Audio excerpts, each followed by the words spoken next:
It is certainly my honor to be participating in this conference and want to congratulate the Vadakuti family with their impressive vision on robotic surgery and to see where it's coming in India and see where it has been even in the United States.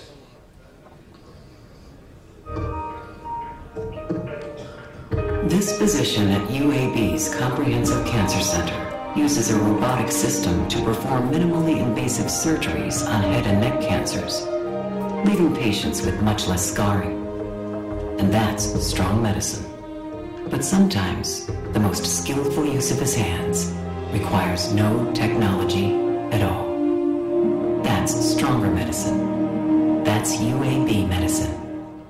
I show that video because even twice this morning, it was mentioned that we're not here to discuss a machine that autonomously operates on patients without any human touch.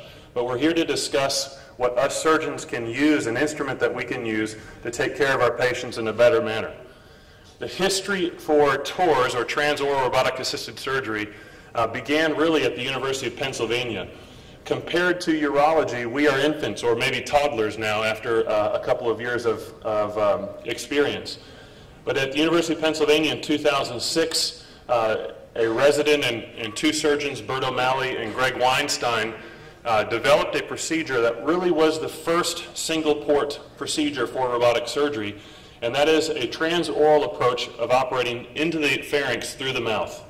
This was demonstrated by several surgeons at a lab in 2006 and brought to the University of Alabama under an IRB application in 2007, where our first procedure was performed in March in that year. Now over 300 cases have been performed at UAB, and maybe worldwide there still are less than 2,000 procedures total in our specialty. And at UAB we have 7 peer-reviewed publications and counting, and you'll see in the literature the growth of this expanding rapidly, as Dr. Advincula just mentioned, in gynecology. In the U.S. currently there are only 3 training centers available for learning this procedure. The University of Pennsylvania, the University of Alabama-Birmingham, and MD Anderson Cancer Center. But these green dots represent surgeons throughout the United States, and that map is even growing, and more dots are being placed as these surgeons are adopting these procedures across the U.S. Our treatment has evolved just like it has evolved in other specialties. The treatment for patients with oral-pharyngeal cancer, originally the standard treatment was an open operation, a very dramatic operation where the lip and mandible were split and splayed open so that access to the oral pharynx could be obtained. In the 1990s, Greg Wolf at the University of Michigan published in New England Journal of Medicine an organ preservation study that demonstrated the use of chemotherapy and radiation was just as effective as surgery in patients with laryngeal cancer. That was extrapolated to include all sites in the head and neck, where it became standard of care for patients to undergo chemotherapy and radiation for cancers of the head and neck. There are significant side effects associated with this treatment, and Dr. Steiner in Germany pioneered a minimally invasive approach through the mouth using a laryngoscope, which is a small instrument with about a 25 millimeter opening at the end, and a laser and a microscope that was remote from the patient to remove these tumors in piecemeal fashion from the oral pharynx and larynx. Robotic surgery has taken hold in the U.S. and worldwide because there have been some improvements on this TLM approach. The limitations on this approach was a narrow field of view. There were line of sight limitations where we could only look directly straight ahead.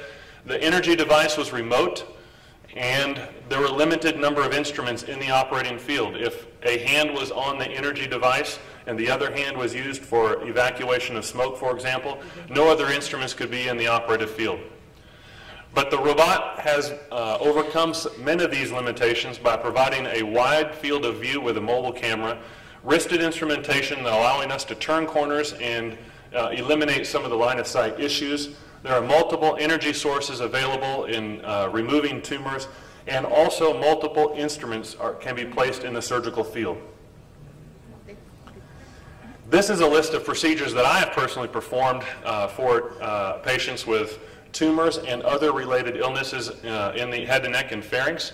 But this list is growing because we are so young in this field that surgeons that I meet and train, they come to me and they say, I can use this for this procedure, a procedure that I hadn't even considered myself. And so this list grows as we gain experience. I don't know if many people in here have seen at least this operation performed. There is a live surgery that is scheduled for this afternoon. But simply, the patient is suspended and exposed in a permanent fashion where once the tumor is exposed, the patient does not move and there is no change in exposure of that surgical site. Very different than what we experience with TLM, and this overcomes a lot of the obstacles we have with exposure. The patient is typically 180 degrees from the anesthesiologist, and there can be an assistant on the side. As I mentioned earlier, this was the first application for purely single port surgery. Our mouth is the only port that we fourth arm as used in other procedures. The single port is set up triangularly where you have the camera in the center and you have your two working instruments on either side, and they meet in an apex, and that apex is right at the side of the operation. There can be a patient side assistant sitting at the head operating off of a monitor, and so providing two more instruments in the patient's pharynx, and so a total of 4 instruments can be placed. For respect of time, and because we have an operation scheduled this afternoon, I'm going to skip the video that I have that shows the operation. But how does TORS compare to traditional open approaches? There's very little in the literature for our specialty now, and UAB has led the way in providing data to support the progression of this operation. What we found in our study, and this was a study where we compared the robotic procedure to the traditional open procedure, and the patients were matched for tumor size and stage. And what we found is for an open procedure, a patient was staying in the hospital approximately 1 week, but for a robotic operation, they were staying in the hospital for approximately 3 days. If you separate that out, the patients who are undergoing a salvage operation, we kept them in the hospital for around 5 days. But the primary TORS patients were going home 1 day after surgery.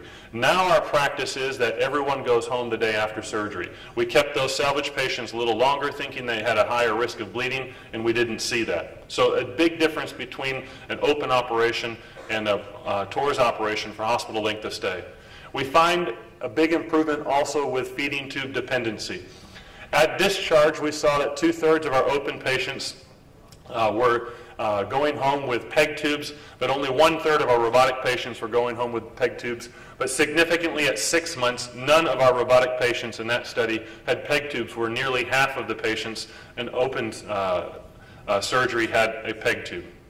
And finally, in that study, tracheotomy tubes, none of our robotic patients had a tracheotomy tube, where all of our open patients had a tracheotomy tube. And at the conclusion of that study, 1 patient was still trach dependent.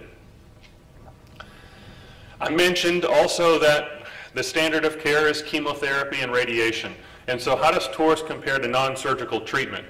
In a separate study, we also matched our patients by stage and site, and with equal number of patients in each group, and we saw that the same number of patients underwent neck dissections, but 10 patients in the robotic group did not have to have postoperative radiation therapy, and more significantly, 16 of the patients did not need postoperative chemotherapy, where 19 patients in the radiation group were treated with chemotherapy. The total dose of radiation in the robot group was also significantly less compared to the primary treatment group, which produces much less side effects in those patients.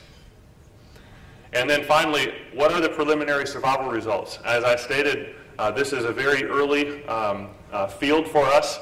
And this was the first paper that was published that examined the 2-year survival results. And what we found is that 1-year recurrence-free survival in those patients was 89%, and that 2-year recurrence-free survival was 86%. This included all stages and sites of the head and neck. And if you remove the patients who were treated for salvage, meaning they had a recurrence following chemoradiation, those patients have a higher risk for recurrence alone. If you remove those patients, we saw our cure rates at 93% and 89% respectively. Thank you very much.